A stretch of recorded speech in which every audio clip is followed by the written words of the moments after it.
Okay, Second Life residents, this is Jacoby Catseye. So I met Jacoby once before, and me being myself means that I accidentally deleted the video, and so he's being nice and redoing this with me. But I think Jacoby is a really cool person to interview because Jacoby is actually an old Teen Grid guy. So he started in the Second Life Teen Grid, and he did this really cool interview, which I'll have in the link in the, not interview, a video talking about like the historical parts of the Teen Grid. So I thought he'd be a cool person to have on today. So thank you, Jacoby, for coming today. Oh, well, thank you for having me on. Am I saying that right, Jacoby? You can call me Jacob. Jacob. All right, that sounds good. Okay, so we're gonna go to the Snowlands. Let me res the pod here, and I'm sure you know how to do this. These pods are actually really cool. Yeah, were they there when you were in the Teen Grid? They weren't. They were a recent addition, but it's very much so appreciated. These pods have some cool information on them. When you're going through, it'll tell you little bits of history about the Sharp Continent. And so I just really appreciate that they're here, kind of preserving some history. Right. Yeah, no, I'm a huge fan of the pods, and Yavanna, the lady that did them, and she's great. So, all right. So let me turn off my property lines here because nobody wants to see that. And we'll slow down just a little bit. Great. Cool. Okay. So, how long have you been a Second Life resident? I've been a Second Life resident for about 11 or 12 years now. I started, of course, on the Teen Grid, and this account I'm on now is my second account. I have one that is still lost in support tickets right now. Yeah. Trying to get back into it, haven't been able to. But my original account that was on Teen Grid, that has a last name, I was able to get back into. And it's still region locked. So one of the interesting facts of accounts that were transferred over when the grids merged is that the accounts that got transferred over were region locked. They could only ever access PG or G regions, I should say. So any moderate or adult regions could not be accessed. And you also really couldn't share inventory either. And so even though I'm well past my teenage years at this point, that account still can't access any moderate regions or adult regions or share inventory. The only good thing about those in that account was back then, when the grids merged, you had these sims called chimp labs, which were only accessible by freshly transferred accounts. However, those didn't get used at all, really. Mm-hmm. So they were shortly shut down. Why? Because most people just made a new one? So the chimp labs were only accessible to the freshly transferred teenagers. And with the whole transfer happening, we went from this very, very small continent of, only a couple of sims really, to this wide, massive world of the main grid. Yeah. So the chimp labs just really weren't that interesting in comparison to the rest of the grid. Do you remember the first place you went when you got to come to the... because I'm sure some people made avatars, that were not... I'm sure some people snuck over and had a look, right? Oh, most of us did, yeah. Yeah. So it's not like it was oh wow, I've never been here. Let me go and look, Well, what would happen was, it was cool. There's, the main grid had so much more stuff to it, but it was so spread out. There was not a lot to do. And, of course, there's the risk you'd get found out and have your account banned. Right. But it was just so spread out. In comparison, the Teen Grid was so small and tight-knit that most people who, went over to have a look weren't on for very long. They just went back to their Teen Grid account, because that's where everyone they knew was. Right. Yeah, because you can't cross-talk, right? You couldn't, I am your friends. No. Before the grids merged, it was two completely separated, isolated games. There was no way to talk or transfer anything with accounts that were on the Teen Grid and accounts that were on the main grid. There was accounts that were approved by Linden that could be on a sponsored sim. Mm-hmm. Phonotopia had 2 or 3 people who were Linden Labs approved adults who could be on that sim and that sim alone. That was on the Teen Grid, but that was really it. Besides them, the Lindens, there was no adults on the Teen Grid. I always thought that was such a cool thing, the Teen Grid. I think I would have totally hung out there when I was a teenager. So, like, how did you find out about Second Life and, who helped you learn the ropes? So I found out about Second Life because I was using a crappy desktop that ran Debian Linux. Right. And this was around 2009, 2010. There wasn't that many free titles for a Linux system. Sure. I remember I was going through this free section of the Linux store, and it was a couple of different games, and then Second Life showed up, and it looked pretty interesting. And I found out there's the teen version of it, and I signed up. I saw where there was so many different things that you could be in this game. Like you could play FPS games in this video game, which at the time Call of Duty was the big thing. Yeah. So that caught my interest, and there was a bunch of military groups. Anything that a teenager at the time would be interested in, chances were there was a group. There was Naruto groups, there were Star Wars groups, there were military groups, pretty much whatever. Right. And those groups would often have large-scale fights in The Sims. So that got me interested. But when I started, there was a lot of people who helped me out. Way too many to name. I took to building pretty quickly. Yeah. At the time, I was playing around with Blender 3D, which is a 3D modeling program. And in Second Life, I spent a lot of time building. And a lot of my ability to build is thanks to a lot of my friends who taught me tricks and how to deal with prims. I learned what Z-fighting was from one of my friends. Z-fighting is when two textures are at the exact same point overlapping each other. Oh, the flickering. Yeah, the flickering. Yep. And so, I was building something and I had some Z-fighting, and one of my friends came over. He was like, hey, just adjust this very, very slightly, pull in one of the surfaces, and that fixed it right away. Z-fighting is way better than flicker. I'm totally stealing that. It's a good way to describe it. And I took from building, I got into scripting. And it's kind of led into what I do now, because I do a fair bit of programming and video editing and stuff like that. I attribute that really to Teen Second Life, because that's what got me started in this stuff. So I, back then was a little bit of a romantic, so I would make pieces of jewelry and stuff like that. Obviously very primitive jewelry, but I made stuff like that and would attach hidden messages in them if you clicked it or said something on a certain message. Just something I look back on and cringe a little bit now, but it was cool. Sweet. What a romantic. I have some of them still on this account. I will show you off air if you want. So you had lots of girlfriends and stuff like that. I guess it is kind of a cool way to date but not date. Oh yeah. Yeah, it was all puppy love, of course, but puppy love is still love. It was cool. Back then, when you started saying you spawned on a tutorial island. Yeah. And I didn't know this. This is one of my first experiences. Is once you left, you could never return to that tutorial island. Right. I don't know if it's the same nowadays, but I remember I was in the tutorial island chatting with a couple people there. And I said, "Hey guys, I'm gonna go check out Nick's. I'll be right back." And I went to Nick's, the Nick's welcome area, and it was kind of empty in comparison. And when I tried to go back, I couldn't. So. But then you had to figure out oh man, how am I gonna IM these people and be like, "What's up? Hi." Again. Yeah. I was so new to Second Life. I really didn't know how to do that. Yeah. Well, I was actually helping a lady the other day. She jumped in and got really excited, and she ended up buying one of my Operation Mainland parcels.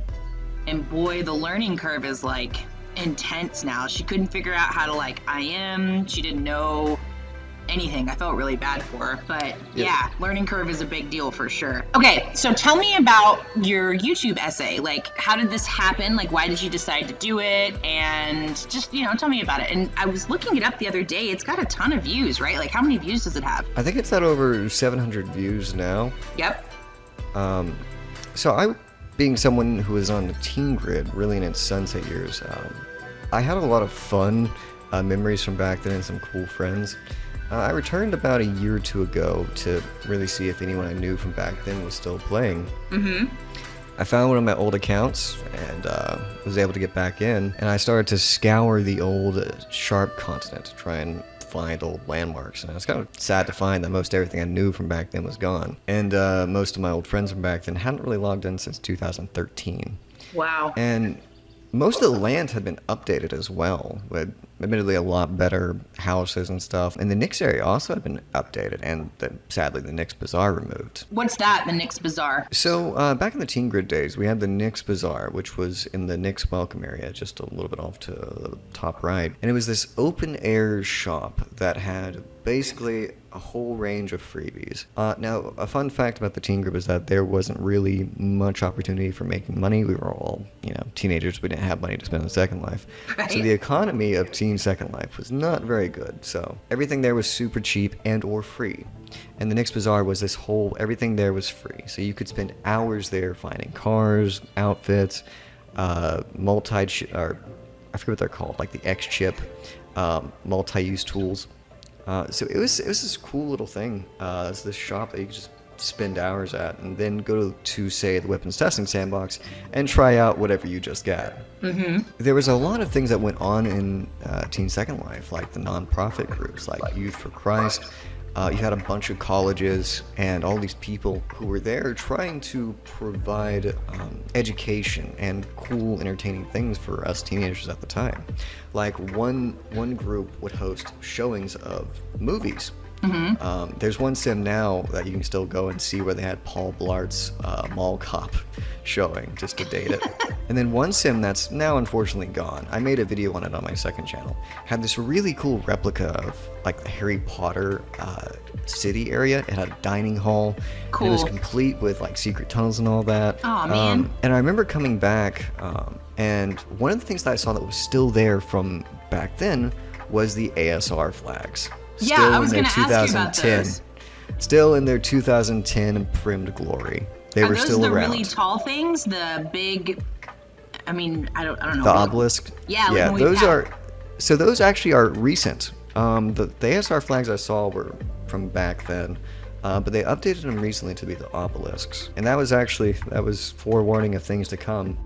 After I saw that, I decided that it was my mission to try and preserve the history and spirit per se of the Teen Grid, because when I went online to try and find what had happened, there was really not a lot left. Well, okay, so what is ASR? What was that? So ASR is one of the old military, Second Life military communities from back then. Mm-hmm. Back in the Teen Grid age, you had way too many groups. The group that I was in, Disciples of Ragnos, which was the Sith Jedi group. You had ASR, and those were all Star Wars groups.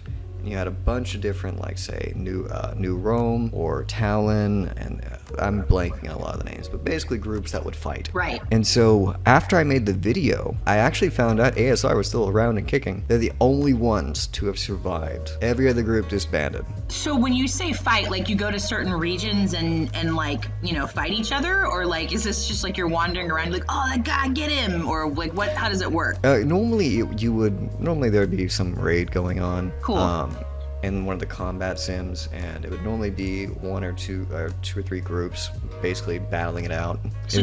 So I remember you'd log in some days and be like, hey, we're getting raided right now, come join in. And it was the most like adrenaline filled moment, because you knew you had to suit up and then just go into this like war torn sim where there's blaster shots going off everywhere. It was a really fun time back then. So did you ever find any of your old Teen Grid friends, or is it just you now? Around 97 to 99% of the people I knew back then aren't playing any longer. There's a couple of people like Sean Hutchinson of ASR, founder of ASR, who still plays to this day. And a couple of my other friends from back then I was able to actually find on Facebook. Mm-hmm. And a lot of them are now happily married and doing well for themselves, so I'm very proud of them. Oh, yay! Yeah, so we started this program called Forever Tourist, and there's actually quite a bit of like the refugee Teen Grid passports that people have bought. I think last time I checked there was like maybe 50 that people had purchased. Yeah, so I thought of you when I saw them. I was like, oh look, there are some people that are still around. I remember one of the people that got one was like, oh my gosh, were you on the Teen Grid? I have a friend that was, so I made one just for him and his friend. Aw, okay, that's very sweet. Yeah, well, I mean, I think it's cool. I wish Second Life did something like that again. Just put more, I don't know, planning or something into it, because I think it's kind of neat. And I feel like virtual stuff is kind of on the rise. Like with Facebook trying to make their own metaverse, and I still think there's a place for it. I think Second Life was very much so ahead of its time, really. Yeah, I think so too. Okay, so you consider yourself a Teen Grid historian, obviously. So, but why? Like, what is it about the collecting the information that's, like, important to you? Do you like doing it? Like, tell me more about that. Well, yeah, I consider myself a historian, you know, in that I've been trying to preserve what I can. I'm not really the best historian, though, because I really joined Teen Grid in its sunset. To give you an idea, the Teen Grid opened in February of 2005 and merged in January of 2011. So I kind of missed a lot of the major events of the Teen Grid. The reason I made it was because there was so much stuff that was missing. You know, I think it's important to preserve history. Like, there's not too much on, say, the Wikipedia pages, on YouTube, about what Teen Second Life was about. Right. And so, as someone who worked as a librarian, I wanted to preserve what I could. And Teen Grid had a lot of things happen on it, like Chimp Labs you really don't see mentioned very much. And a couple of the Wikipedia pages for Sims have no information at all. So there's no information about really who owned them, what they were about, what they did. Like, I think it's really sad that a lot of these things are falling into disrepair or just lost to time. Yep, I agree. But I'm always super interested in hearing about stories, seeing screenshots from the Teen Grid. So if any of your viewers happen to have screenshots, stories, or anything from back then, I'd love to hear about it. Please send me a tell. Yeah, for sure. You guys should start a group. Do you have like a old Teen Grid refugees group? I don't think we do yet. I know one of my friends, Callie, has a group for old Teen Gridders, though. I might should start one. Yeah, do it. But, Jacoby's gonna start one, guys. One thing that I want to happen from my efforts is hopefully other people joining in to preserve what is of the Teen Grid. Like, I'm only one person. I don't know everything. I hope that other people will make videos like I did, post screenshot, blog post, update the wikis, because unfortunately data will be lost. There's a thing called bit rot that happens to hard drives over time. So say my computer from 10 years ago that has my screenshots, probably the hard drive might fail. Like, it's been 10 years now, so. Yeah. Wow, gosh, it's already been that long. It makes me feel so old. Okay, so what's one thing that you think Second Life could learn now from the Teen Grid? Well, one thing I think could be, I guess, observed, I don't know if it could be implemented, is the community. Like, the big thing that made Teen Grid great was its tight-knit community. Because the reason why most of us would only spend, maybe 30 minutes on the main grid was that all of our friends and such were on the Teen Grid. The Teen Grid we thought it was massive at the time, but really it was tiny in comparison to the main grid. Yeah. But that really served to make this community. You were only ever like one person removed from anyone on there because everyone knew everyone. And so this tight-knit community was the reason why a lot of us stuck around. When I came back to Second Life, it was kind of hard to find that again. The only thing I could find that was really close to that was the Burning Man group. Yeah, I haven't, everybody keeps talking about that and I haven't gone and I need to go, but yeah. I definitely recommend it. Like, you'll go to some Sims and there'll be people there and they're AFK, right? Right. Well, when you go to Burning Man, for the most part, everyone there is active and really in the moment. It's part of the 10 principles of Burning Man. But it's such a fun time with cool art, good music. I mean, it's the closest thing I've found to that tight-knit community from back then. Cool. Yeah, I'll definitely have to go check it out for sure. Oh no, you fell. Oh no, wait, no, you didn't. We're back. Okay, so let's see here. Do you have a mainland house? I do not. I had one for a couple of months in the main city area of the Sharp Continent, and I've been contemplating buying some land to make like a museum and some for a home, but it's kind of not been in the cards for me here recently with kind of how busy I've been. Sure. But I would like to. Yeah? If you need help with that, let me know, and I can help you with land and stuff like that, because I think a Teen Grid museum is a really cool idea for sure. Yeah, something. Like, I would love to have something that's just kind of a commemorative thing. Like, I know there's museums for Second Life, like the main game, but there's not really anything for the Teen Grid. Yeah, apparently one of the first regions that was ever made for normal Second Life was called Laboom, and if you go, there's a museum with like all of the first things that ever happened in Second Life. There's like the first object that Philip Linden made and all of that stuff. So I definitely think there's a place for that. I think people would go. I'd go. Yeah. So, and I think the Sharp Continent is probably the prettiest continent, like, out of all of them. So I think land sales and stuff would do better here if they swapped some of the ratings, because everything is G and people like to get naked and do their thing, but I mean, I think if they change some of them to moderate, this would be an incredibly populated continent. It's my favorite one by far. So I ask this for everybody that I interview, and so I'm going to ask you, do you have any old pictures of yourself from, the oldest one you can think of on this account? Well, the avatar I'm wearing right now is actually the main avatar I used during my teen Second Life days. Oh, you don't look bad at all. You look pretty good, actually. Pretty good for old school.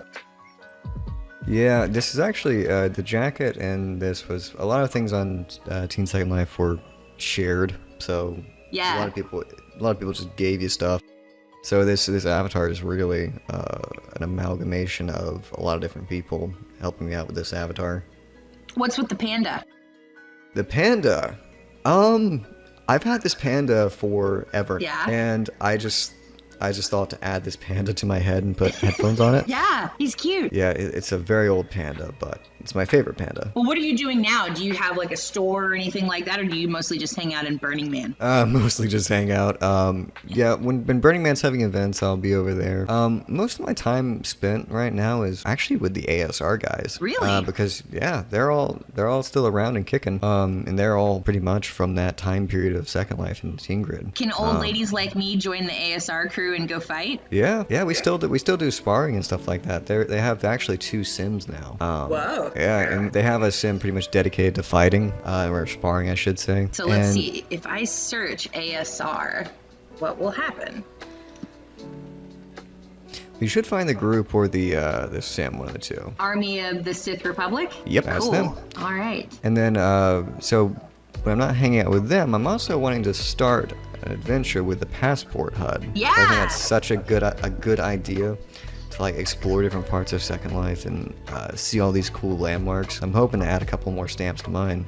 Yeah, that's what I'd really like to do, and I'm really trying to convince the moles and the Lindens to put some kiosks on some Linden land, because there's so many cool landmarks that people don't even know exist anymore because they just they got lost in time. But I had a friend of mine tell me about some old Magellan treasure hunt style thing that I'm gonna do some research on and see if I can put it up there. But you apparently go from place to place and collect things, and it sounds really fun. So yeah. I'll give you the information when I find out about it. Have you seen Adam's list of Easter eggs? I have not. Always giving everybody this thing. So he's not super detailed with the stuff about what they are, but apparently this is a list of every place in Second Life that Lindens have built that have some sort of hidden Easter egg function to it. So there you go. That'll give you something to do. Yeah, definitely. Well, cool. Thank you for doing this again with me. And this is actually perfect because now we've run to the end of the road, and so this will work out great. And can you think of anything else that you want to say? No, just thank you for having me on. Yeah, no, thanks for letting me interview you. Thank you again. All right, talk to you later. Bye. All right, bye. If you want to join Jacob's group or donate land tier to the Teen Grid Museum idea, do a Second Life search for the Teen Grid Preservation Society. If you want to stay up to date on everything Operation Mainland is doing, be sure to like this video and subscribe to this channel. See you next time.